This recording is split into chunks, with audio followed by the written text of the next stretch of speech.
J'ai été chassé au stade, soi-disant qu'on veut construire le stade de l'amitié. Il y a été des guerpilles là-bas depuis l'an 2012. Je n'ai pas été indemnisé jusqu'alors. Dans ces déguerpissements, je suis allé au ministère de l'Agriculture. Je l'ai déplacé, j'ai payé 3 000. Ils sont venus compter mes plantes. Et alors, ils ont dit, madame, suivez-nous au bureau. Ils ont fait un procès verbal. Pour me donner ce procès verbal, il fallait payer 60 000. Ils prenaient ça, allez-y joindre au ministère de l'Habitat. Je dis, ça fait combien pour mes plantes? Il dit, nous on a calculé selon les plantes. J'avais les cannes à sucre, les bananiers, les manguiers, un peu de tout, les tarots. Si on peut te payer, c'est 3 millions. Mais problème de logement, d'état-maison, ça n'engage que eux. Et jusqu'alors, je n'ai pas eu gain de cause. Je n'ai pas été indemnisé. Vendredi à 14h, nous avons reçu la notification. Et comprenez aisément que samedi et dimanche, les gens n'ont pas pu, n'est-ce pas, prendre les dispositions qu'il faut pour partir d'ici. Donc nous demandons seulement à ce que le gouvernement revoie les délais, si possible. Hein. Et à cela, vous avez vu, il y a des jeunes enfants qui reviennent de l'école. Comment est-ce qu'on devra faire pour les déscolariser d'ici et les amener dans d'autres sites d'accueil? C'est la problématique que nous avons à ce moment. Nous ne refusons pas de partir, mais seulement comment faire pour partir. Idoumou nous vient du peuple Teke, dans le Sud-Gabon et dans la région du Haut-Togo. On le retrouve aussi chez les Teketai au Congo. Ici, Kidoumou est un masque circulaire qui symbolise ici un élément de l'univers, donc la Terre ou le monde. Ici, il est divisé en deux. Cette ligne médiane, c'est la scission des deux mondes. Pas scission en tant que telle, mais scission quand même. Parce que ici, nous avons la terre. Ici, nous avons le ciel, ou le monde des esprits, des ancêtres.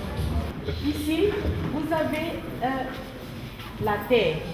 Et sur la terre, vous avez la présence de l'astre appelé soleil, avec ses rayons, et des astres lunaires. Dans le ciel, nous avons ici un animal terrestre, le crocodile. Ce crocodile est un animal hautement vénéré dans la région du Sud. C'est le génie des eaux.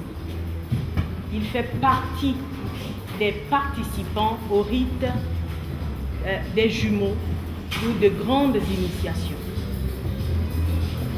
Alors, par la présence inversée de ces deux éléments, on peut croire à l'inversion des deux mondes.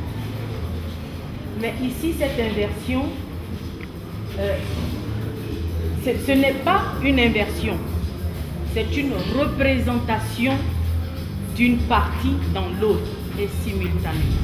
Le marché de l'art est un secteur majeur et en plein essor du commerce international. Il y a un commerce illicite et vigoureux qui montre combien les formes d'art et d'expression culturelle sont appréciées. Malheureusement, au-delà du commerce illégal, le trafic illicite ne cesse lui aussi de se développer. Le vol, le pillage ou l'importation et l'exportation illicite des biens culturels sont des pratiques connues. Ces phénomènes touchent les musées, les collections publiques et privées, les propriétaires ou détenteurs légitimes, les édifices religieux, les institutions culturelles et les sites archéologiques.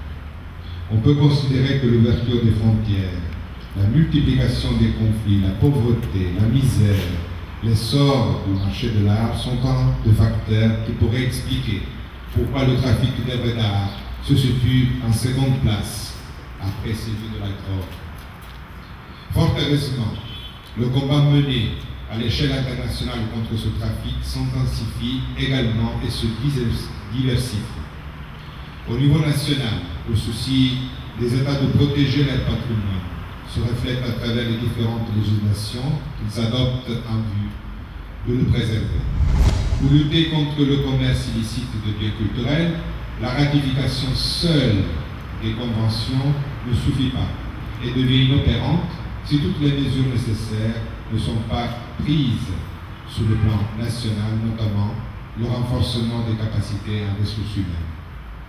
C'est en cela que je me réjouis de la tenue de cet atelier qui vise le renforcement des compétences des personnels en exercice dans les musées ou autres services traitant de biens culturels, dans ces trois thématiques majeures qui sont si intimement liées: trafic illicite, musée et protection des biens culturels.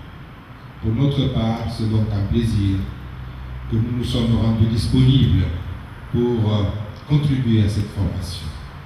Aussi resterons-nous attentifs aux suites qui seront données au présent atelier.